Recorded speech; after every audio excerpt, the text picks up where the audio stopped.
E-commerce, one of the big stories of the last 10 years, and new research this week suggesting a market worth around 900 billion rand is lying untapped in our townships. It could be tapped by e-commerce, essentially suggesting that a little bit of focused investment would unlock this economy. Machete Rakabe is a senior researcher for political economy at the Mapungubwe Institute for Strategic Reflection. They did this survey, or this report rather. It was compiled for the E-commerce Forum South Africa. Machete, good evening. You suggest our e-commerce market's actually grown a lot more quickly than some other markets. I mean, it has been dramatic change quite quickly. Yeah, good evening, Stephen, and good evening to your listeners. Yes, of course. Post-COVID-19, what we have seen, the e-commerce growth in the country has been more than double digits. But what we're actually suggesting there is that given the level of maturity, the e-commerce maturity system that South Africa has managed to build ahead of the countries like your Brazils and Indias of this world, which are quite bigger economies than ours, we think that we're actually losing on the dividend that comes with that ecosystem that we have already managed to build. So that's what the research is suggesting here, that we could tap into some of those opportunities in the townships, but also making sure that in some of the e-commerce spend that South Africans are taking outside of the country so that we bring it back into the country, and in that way we'll be able to grow the current 10% e-commerce retail sales to total sales to maybe about 20, so that it's more in par with the global, with the rest of the world. What do we change? I mean, how does the industry change to sort of, tap that?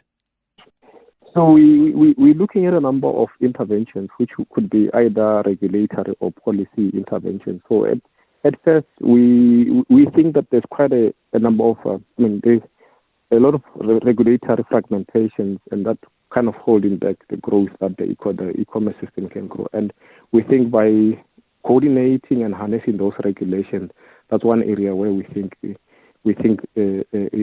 growth will come.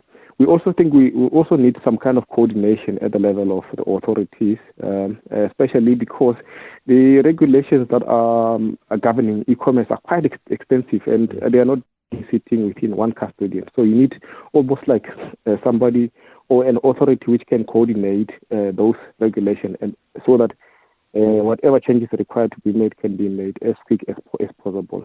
And we're also suggesting that there could be some sandboxes, what we call regulatory sandboxes. So this is a system that enables the e-commerce players to experiment with new forms of businesses, new models of business without necessarily being confined by the strict regulations, so that they can still do businesses without necessarily comply with the regulations. So they're operating within that sandboxes, and as and when we find the right ways to change it, then we can change the regulation. Lastly, it's just to focus on some of the legislations like your Electronics Act and Communications Act. So where we think that the issues around sovereignty, data sovereignty, that we can change. And lastly, it's just about how we protect some of the South African e-commerce players against some of the global dominant. So I mean, we all know the dominant players, and Amazon.co.za has been live for a little while now.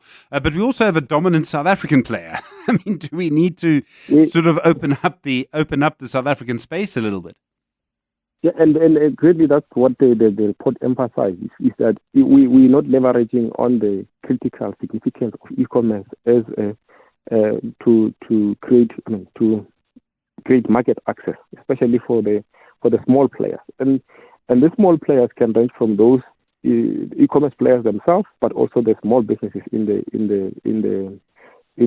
rural areas and the townships. So what we're saying is that we've got some of these dominant players, which, for the benefit of the country, they've already built this ecosystem that enable us to then bring on board some of the small businesses in the township, in the rural areas, because they've already built the ecosystem that will facilitate transportation, last mile delivery. So leverage on that, but at the same time making sure that you make spaces for some of the smaller e-commerce.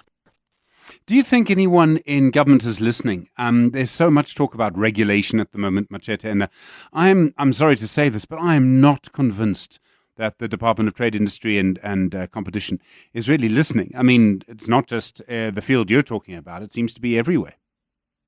Well, I think, to be fair, government, I think, to a certain extent, it's listening. They are listening, because if you think 2-3 years ago, the Competition Commission launched that online market inquiry on e-commerce, which obviously they've made quite a number of recommendations. And some of them are still yet to be implemented, and some of them we've already seen them. For example, if you go online to search for a product, you'll see a South African flag if it's a platform that is South African. That is also one of the recommendations coming out of that market inquiry by the Competition Commission. We're hoping that through this study, it will influence some of the thinking within the government. And during the launch, there were some of the government representatives who were there, and they made some commitment that they'll be able to follow up with some of the recommendations.